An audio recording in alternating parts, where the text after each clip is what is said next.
മുഅ്മിനീങ്ങളെ, മുഹമ്മദ് നബി സല്ലല്ലാഹു അലൈഹി വസല്ലമയുടെ ഉമ്മത്ത് പരിശുദ്ധമായ ഒരു ഹജ്ജ് കർമ്മത്തിന് വേണ്ടി തയ്യാറെടുത്തുകൊണ്ടിരിക്കുകയാണ്.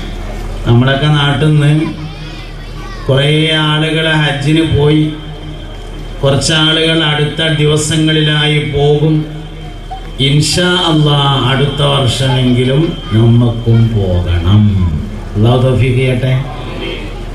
ആഗ്രഹിച്ചോളി. ആഗ്രഹിക്കാൻ ചിലവൊന്നുമില്ല, പോകാനേ ചിലവുള്ളൂ. അപേക്ഷ കൊടുക്കാൻ 300 റുപ്യ വേണം, ആഗ്രഹിക്കാൻ അതിൻ്റെ ചിലവില്ല. പിന്നെന്താ ആഗ്രഹിച്ചാൽ? ഒരു നന്മ ഒരാൾ വിചാരിച്ചാൽ ആ നന്മ ചെയ്ത കൂലി ലഭിക്കുമെന്നാണ്. അടുത്ത കൊല്ലം ഹജ്ജിന് പോകണമെന്ന് കരുതിയാൽ ഒരു ഹജ്ജ് ചെയ്തതിൻ്റെ കൂലി അപ്പം തന്നെ ഏടിലെഴുതും. പോയാൽ 10 ഹജ്ജിൻ്റെ കൂലി വേറെ എഴുതും. അപ്പോൾ ആഗ്രഹിച്ചതിനൊന്നും പോയതിന് 10 11 കൂലി കിട്ടും. പോയില്ലെങ്കിൽ 10 കുറയുന്നുള്ളൂ, 1 കുറയില്ല. ആഗ്രഹിച്ചതിൻ്റെ 1 കുറയില്ല, ഒറ്റ പൈസൻ്റെയും ചിലവില്ല. അതുകൊണ്ട് കുറേ ആൾക്കാർ ഹജ്ജിന് പോകുന്നുണ്ട്. ഇൻഷാ അല്ലാഹ് അടുത്ത കൊല്ലം നമുക്കും പോകണം. അള്ളാഹു തൗഫീഖ് ചെയ്യട്ടെ. ഹജ്ജ് എന്ന് പറയുന്നത് 3 ആളുകളുടെ താരീഖാണ്. ഒരു വാപ്പ, ഒരു ഉമ്മ, ഒരു മോന്. വാപ്പ സയ്യിദുനാ ഇബ്രാഹിം അലൈഹിസ്സലാം, ഉമ്മയാകുന്നത് ഹാജറ ബീവി റളിയല്ലാഹു അൻഹാ, മോന് സയ്യിദുനാ ഇസ്മാഈൽ അലൈഹിസ്സലാം. 3 ആളുകളുടെ താരീഖാണ് ഹജ്ജ് എന്ന് പറയുന്നത്. ചരിത്രങ്ങൾ പഠിക്കുന്നത്, വഅദ് പറയുമ്പോൾ 2 കാര്യങ്ങൾ ഉണ്ടാവണമെന്നാണ്. ഒന്ന് താരീഖ്, മറ്റൊന്ന് വാഖിഅത്ത്. താരീഖ് എന്ന് പറഞ്ഞാൽ സംഭവമാണ്, മുമ്പ് കാലങ്ങളിലൊക്കെ ഉണ്ടായ ജീവിച്ചു പോയ സ്വാലിഹീങ്ങൾ, അമ്പിയാക്കൾ, അവരുടെ ചരിത്രമാണ് താരീഖ്. വാഖിഅത്ത് എന്ന് പറഞ്ഞാൽ സംഭവിച്ച കാര്യങ്ങൾ. പാമ്പടിച്ച ആൾക്കാർ മരിച്ചു, ബസ് പറഞ്ഞ ആൾക്കാർ മരിച്ചു, ഇങ്ങനെയുള്ള കാര്യങ്ങൾക്കാണ് വാഖിഅത്ത് എന്ന് പറയുന്നത്.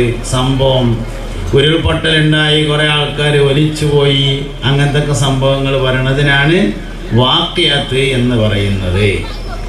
ഇത് രണ്ടും വഅദിൽ വളരെ പ്രധാനമായി ഉണ്ടായിരിക്കണം എന്നാണ്. ചരിത്രം പഠിക്കുന്നതിനും ചരിത്രം മനസ്സിലാക്കുന്നതിനും 3 ഗുണങ്ങളുണ്ടെന്നാണ്. ഒന്ന്, അതുപോലെ ആവാൻ വേണ്ടി ശ്രമിക്കാൻ കഴിയും. ചരിത്രം പഠിച്ചാൽ പക്ഷേ ഓലമാതിരി ആവേണ്ടിയിരുന്നല്ലോ എന്ന് ആഗ്രഹിക്കാൻ പറ്റും. അതാണ് താരീഖ് പഠിച്ചാലുള്ള ഒരു ഗുണം. സ്വാലിഹീങ്ങളായ ആളുകൾ അങ്ങനെ കേൾക്കുമ്പോൾ നമുക്കിങ്ങനെ തോന്നും അതേമാതിരി ആയെങ്കിൽ എത്ര നന്നായിരുന്നു. ഗൗസുൽ ആദം സുൽത്താൻ മുഹിയുദ്ദീൻ അബ്ദുൽ ഖാദിർ ജീലാനി ഖദ്ദസല്ലാഹു സിർറഹുൽ അസീസ് 50 വയസ്സ് തികയുന്നത് വരെ പഠനം നടത്തി. 25 കൊല്ലം നാട്ടിലും 25 കൊല്ലം വിദേശത്തും, 50 കൊല്ലം, 40 വർഷം വഅദ് പറഞ്ഞു, 45 വർഷം ദർസ് നടത്തി, 65 കൊല്ലം കച്ചവടം ചെയ്തു. എല്ലാം കൂടിയും കൂട്ടിയാൽ 90 വയസ്സ് വരെയാണ് മഹാനവറുകൾ ജീവിച്ചത്. അപ്പോൾ പലതും ഒപ്പം ചെയ്തു, നല്ല കണക്ക് ശരിയാവുള്ളൂ. 50 കൊല്ലം പഠനം നടത്തി, 40 കൊല്ലം വഅദ് പറഞ്ഞു, 65 വർഷം ദർസ് നടത്തി, 65 വർഷം കച്ചവടം ചെയ്തു, 45 വർഷം ദർസ് നടത്തി. ഗൗസുൽ ആദം സുൽത്താൻ മുഹിയുദ്ദീൻ അബ്ദുൽ ഖാദിർ ജീലാനി ഖദ്ദസല്ലാഹു സിർറഹുൽ അസീസ്.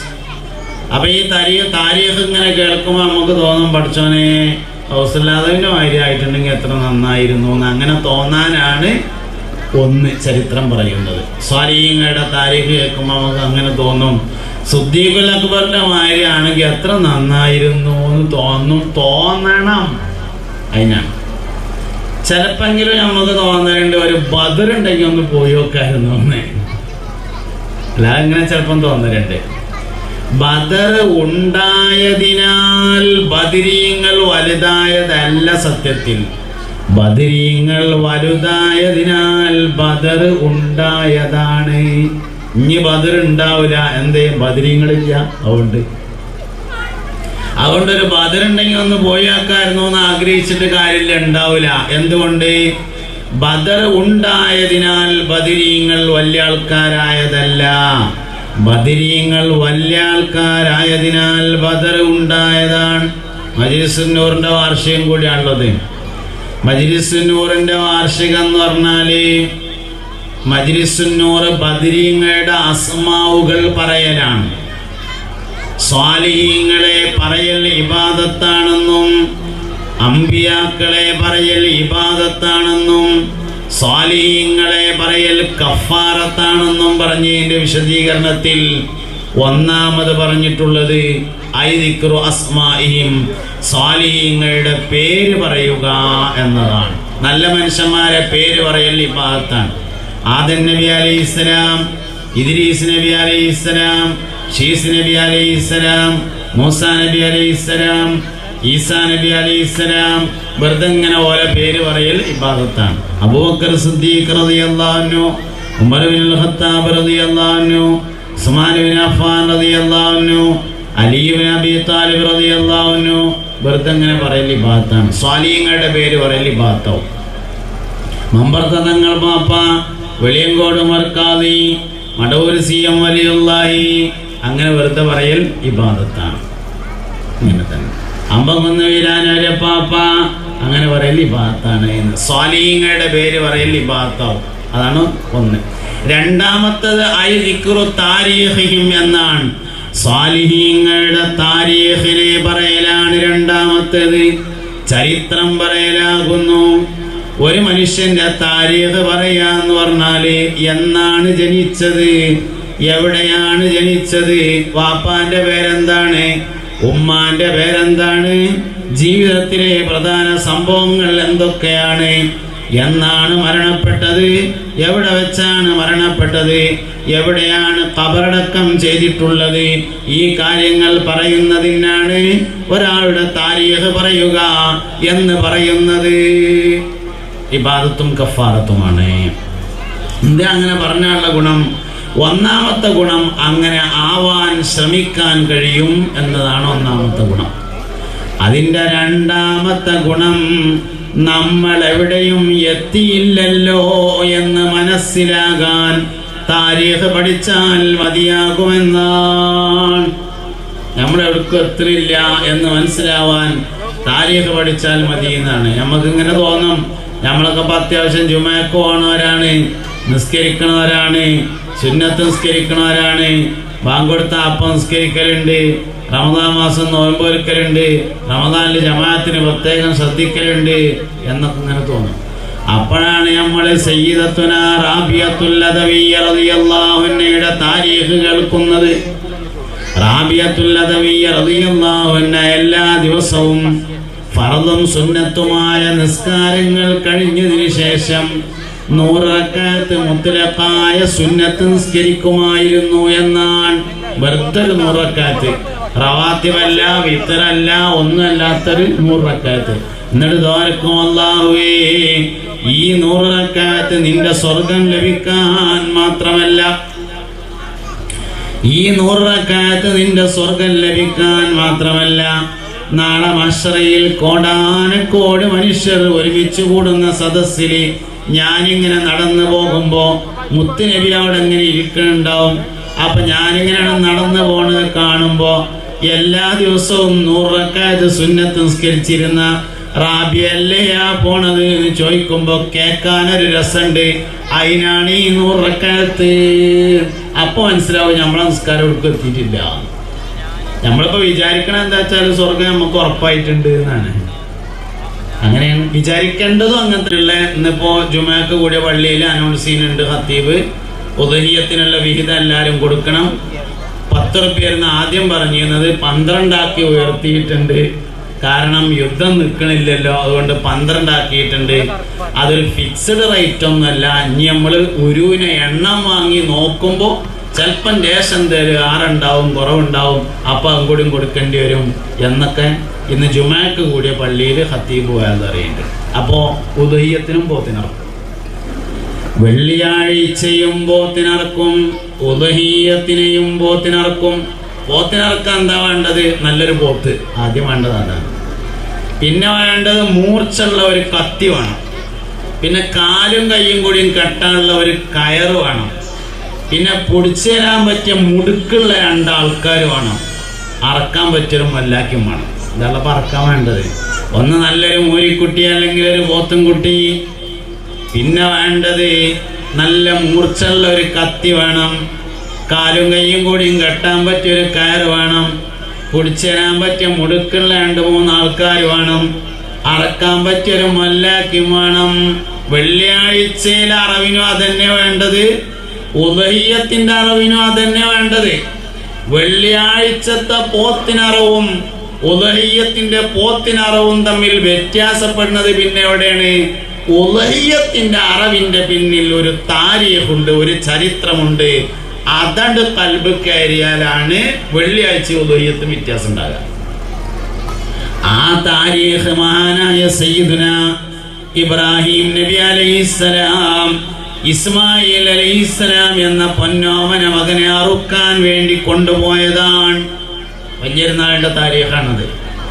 ഇബ്രാഹിം നബി അലൈഹിസ്സലാമിന്റെ ആദ്യ ഭാര്യ സാറാ ബീവി റളിയല്ലാഹു അൻഹയാണ്. സാറാ ബീവിക്ക് മക്കളുണ്ടായിരുന്നില്ല. ഒരിക്കൽ ഒരു യാത്ര പോകുന്ന സമയത്ത് ഒരു രാജാവ് ഇബ്രാഹിം നബിക്ക് അല്ലെങ്കിൽ സാറാ ബീവിക്ക് സമ്മാനമായി കൊടുത്ത ഒരു അടിമ സ്ത്രീ ആയിരുന്നു സയ്യിദത്തുന ഹാജറ റളിയല്ലാഹു അൻഹാ. മക്കളില്ലാത്തതിനാൽ മക്കളിൽ പ്രതീക്ഷ അർപ്പിച്ചുകൊണ്ട് ഹാജറ ബീവി റളിയല്ലാഹു അൻഹയെ സ്വതന്ത്രയാക്കിയതിനു ശേഷം ഇബ്രാഹിം നബി അലൈഹിസ്സലാം കല്യാണം കഴിച്ചു. അതിൽ ആണ് ഇബ്രാഹിം നബിക്ക് ആദ്യത്തെ മകൻ ഉണ്ടായത്, മഹാനായ സയ്യിദുന ഇസ്മായിൽ അലൈഹിസ്സലാം. കാലം അങ്ങനെ മുന്നോട്ട് പോയി. ഒരു ദിവസം ജിബ്രീൽ അലൈഹിസ്സലാമിന്റെ നേതൃത്വത്തിൽ 3 മലക്കുകൾ മനുഷ്യരൂപം പ്രാപിച്ചുകൊണ്ട് ഇബ്രാഹിം നബി അലൈഹിസ്സലാമിനെ കാണാൻ വേണ്ടി വന്നു.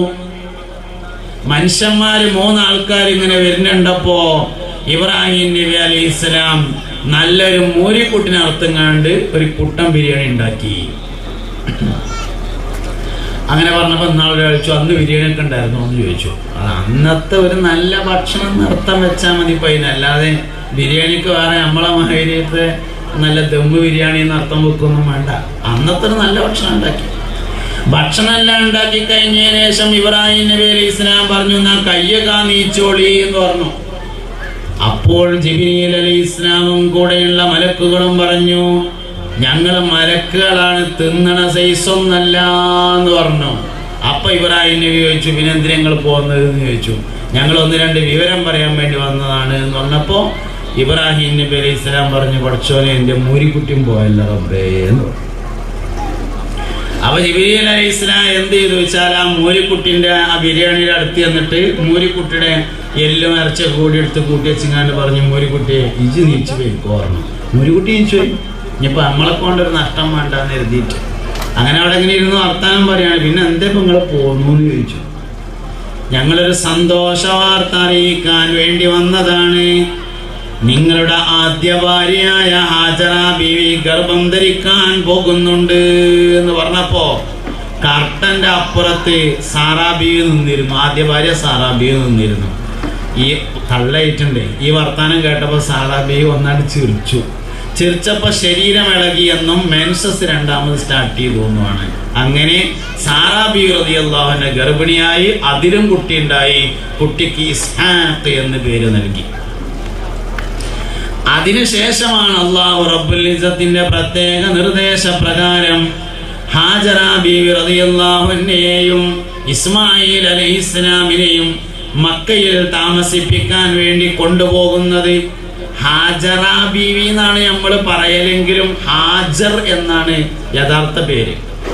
അത് നമ്മൾ ഇങ്ങനെ മലയാളികളാകുമ്പോൾ എല്ലാം ഒന്ന് മലയാളത്തിലാക്കിയിട്ടാ പറയാം. മുഹമ്മദ് എന്ന് പേരിട്ടിട്ട് മഹമ്മദ് എന്ന് വിളിച്ചില്ലേ നമ്മളെ. അന്നമായിരുത്ത പരിപാടിയാണ്. കുഞ്ഞഹമ്മദ് ഒക്കെ സംഗതി ഒന്നു തന്നെയല്ല. മയമുട്ടി ഒക്കെ സാധനം ഒന്നാണല്ലോ.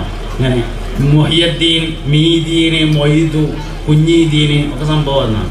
എന്നാൽ ലക്ഷദ്വീപ് ചെന്നപ്പോൾ അവിടുത്തെ SI ഉണ്ട്. അസ്സലാമു അലൈക്കും എന്നൊക്കെ പറഞ്ഞ് SIനോട് ചോദിച്ചു, നിങ്ങളെ പേരെന്താണെന്ന് ചോദിച്ചു. കോയക്കിടാവ് എന്നാണ് പറഞ്ഞത്. നമ്മുടെ നാട്ടിലെ കോയക്കുട്ടി അവിടെ എത്തിയപ്പോൾ കോയക്കിടാവായതാണ് സംഗതി. അപ്പം അങ്ങനെ പ്രാദേശികമായ മാറ്റങ്ങൾ മജ്ലിസിനൂറിലൊക്കെ ഉള്ള മാതിരി, മജ്ലിസിനൂറിൽ ഇടക്കുവാൻ മലയാളം വാക്കൊക്കെ ഉണ്ടല്ലോ എന്ന മാതിരിത്തെ സംഗതിയാണ്. ഹാജർ എന്നാണ് പേര്. നമ്മൾ പറഞ്ഞപ്പോൾ ഹാജറ എന്നായതാണ്. ഒറിജിനൽ അതാണെന്ന് അറിഞ്ഞിരുന്നാൽ മതി, പറയുമ്പോൾ ഹാജറ എന്നായിക്കോട്ടെ, അതിന് കുഴപ്പമൊന്നുമില്ല.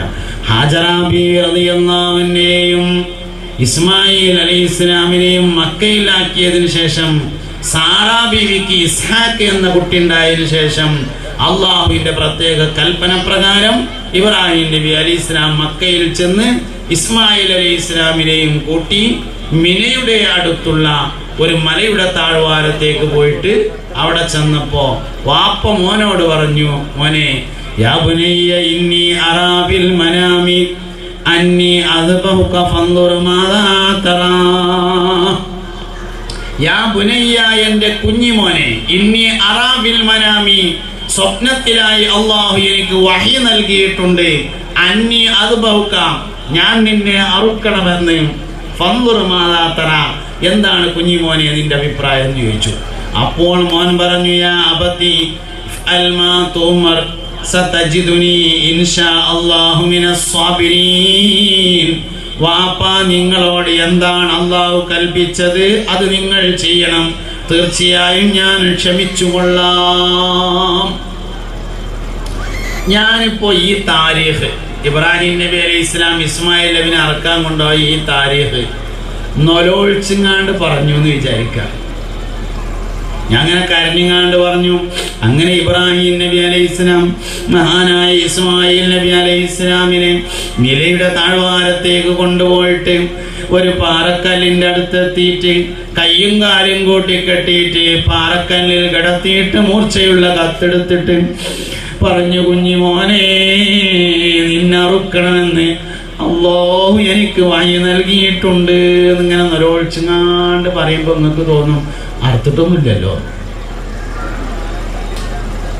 ഇത് തോന്നും ഉസ്താദേ അങ്ങനെ പറയാൻ മാത്രമൊന്നുമില്ല, സംഗതി അറുത്തിട്ടൊന്നുമില്ലല്ലോ എന്ന് തോന്നും. ഇതെന്താ വെച്ചാല് ചില വിവരങ്ങൾ നമ്മളെ വല്ലാതെ ഉപദ്രവിക്കുന്നുണ്ട്.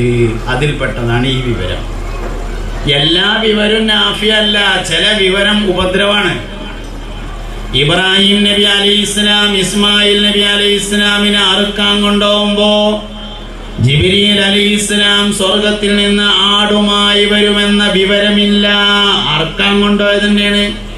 വാപ്പ, നിങ്ങളോട് അള്ളാഹുവിന്റെ കൽപ്പന എന്താണോ അത് നിങ്ങൾ നിർവഹിക്കണം, തീർച്ചയായും ഞാൻ ക്ഷമിച്ചുകൊള്ളാം എന്ന് പറയുമ്പോ സ്വർഗത്തിൽ നിന്ന് ജിബ്രീൽ അലൈഹിസ്സലാം ആടുമായി പുറപ്പെട്ടിട്ടുണ്ടെന്ന് വാട്സപ്പിൽ മെസ്സേജ് വന്നിട്ടില്ല. ജീവൻ പോകുന്നു ഉറപ്പിച്ച് പറഞ്ഞ തന്നെയാണ്. ഈ താരീഖ് കൽബുക്കട് കയറിയാലേ ഉദുഹിയത്ത് കൽബുക്കട് കയറുള്ളൂ.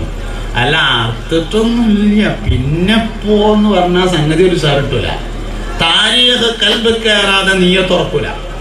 എല്ലാ വിഷയത്തിൻ്റെയും പിന്നിലുള്ള താരീഖ് കൽബിൽ കയറണം. നിസ്കാരത്തിന്റെ നെയ്യത്താണ്ട് ഉറക്കണമെങ്കിൽ മുത്തുനബിയുടെ മിഅ്റാജ് കൽബുക്കട് കയറണം. സല്ലല്ലാഹു അലൈഹി വസല്ലം മുസ്തഫ നബി സല്ലല്ലാഹു അലൈഹി വസല്ലം തങ്ങളെ മിഅ്റാജിന്റെ രാത്രിയിൽ അള്ളാഹുവിനെ കണ്ട് സംഭാഷണം നടത്തിയിട്ട് മടങ്ങിപ്പോരുമ്പോ ചോദിച്ചതാണ്, പടച്ചോനെ, ഇന്റെ ഉമ്മത്തികൾക്ക് മിഅ്റാജിന് വല്ല വയ്യുണ്ടോ? ഉണ്ട് എന്ന് പറഞ്ഞു. അങ്ങനെ കൊടുത്തതാണ് നിസ്കാരം, 50 നിസ്കാരം. വഴിയിൽ വെച്ച് സയ്യിദുനാ മൂസ നബി അലൈഹി ഇസ്ലാമിനെ കണ്ടു.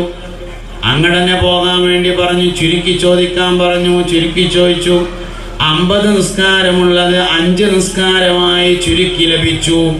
അതുമായി വന്ന് നബി തങ്ങൾ സ്വഹാബത്തിന് നിസ്കാരം പഠിപ്പിച്ചു കൊടുത്തിട്ട് പറഞ്ഞു, അസ്സലാത്തു മിഅ്റാജുൽ മുഅ്മിൻ, നിസ്കാരം എന്നത് മുഅ്മിനിന്റെ മിഅ്റാജാകുന്നു. ഇന്നാളെ ഞാൻ കുറെ കുട്ടികൾക്ക് ഇങ്ങനെ ക്ലാസ് എടുക്കുകയാണ്. അപ്പോൾ അവരോട് ചോദിച്ചു, എല്ലാവർക്കും സ്വർഗത്തിൽ പോകണ്ടേ ചോദിച്ചു. അപ്പോൾ പറഞ്ഞു, ആ പോണം, സ്വർഗത്തിൽ പോകണം, അത് തർക്കമൊന്നുമില്ല, എന്തായാലും പോകണം എന്ന് പറഞ്ഞു. സ്വർഗത്തിൽ ചെന്നിട്ട് നിങ്ങൾക്ക് എന്താ വേണ്ടതെന്ന് ചോദിച്ചു. അതിൽ ഒരാൾ പറഞ്ഞു സംസം വെള്ളം വേണമെന്ന് പറഞ്ഞു. അതിന് മക്കത്ത് പോയപ്പോൾ സ്വർഗത്തിൽ പോകാൻ നിൽക്കണം. വേറൊരാൾ പറഞ്ഞു ഹൂറിലിങ്ങളെ കെട്ടണം എന്ന് പറഞ്ഞു. അതിനിപ്പോൾ അങ്ങോട്ട് വേണ്ട ആവശ്യമുണ്ടോ? അതിന് ആവശ്യമില്ല, അവിടത്തേക്കാൾ ചൊറുക്കുണ്ട് ഇവിടുന്ന് തരുന്ന പെണ്ണുങ്ങൾ എന്ന് പറഞ്ഞിട്ടുള്ളത്. വേറൊരാൾ പറഞ്ഞു, അങ്ങനെ പലതും പറഞ്ഞു, നബിനെ കാണണം എന്ന് പറഞ്ഞു. സല്ലല്ലാഹു അലൈഹി വസല്ലം വേറെ വിരുദ്ധന്മാർ കുറേ ആൾക്കാർ പറഞ്ഞു എല്ലാതും വേണമെന്ന് പറഞ്ഞു. അങ്ങനെ അത് ആളെ ഷിപ്പാക്കുന്നൊരു വർത്താനമുള്ളത്. അപ്പം ഞാൻ ചോദിച്ചു, എല്ലാതും എന്ന് പറഞ്ഞിട്ട് ഒന്നിട്ട് പറയും, നല്ല പൂതിയുള്ള ഒന്നിട്ട് പറയും. ചുരുക്കത്തിൽ മറുപടി ഇല്ല. എന്തിനാ ശരിക്കും സ്വർഗത്ത് പോകണമെന്ന് ചോദിച്ചാൽ അള്ളാഹുവിനെ കാണാനാണ്. ലിഖാ, അതാണ് ഏറ്റവും പ്രധാനപ്പെട്ട കാര്യം. അള്ളാഹുവിൻ്റെ ലിഖാ ആണ് സ്വർഗത്തിലെ ഏറ്റവും പ്രധാനപ്പെട്ട നിയമത്തിൽ. സ്വർഗത്തിനൊരു പ്രത്യേകത ഉണ്ട്. സ്വർഗത്തിൻ്റെ ഏറ്റവും വലിയ പ്രത്യേകത മറവിയാണെന്നുള്ളതാണ്. ദുന്യാവിലെ ഏറ്റവും വലിയ അടങ്ങേറ് മറവിയാണ്. സ്വർഗത്തിന് ഏറ്റവും വലിയ പ്രത്യേകത മറവിയാണ്.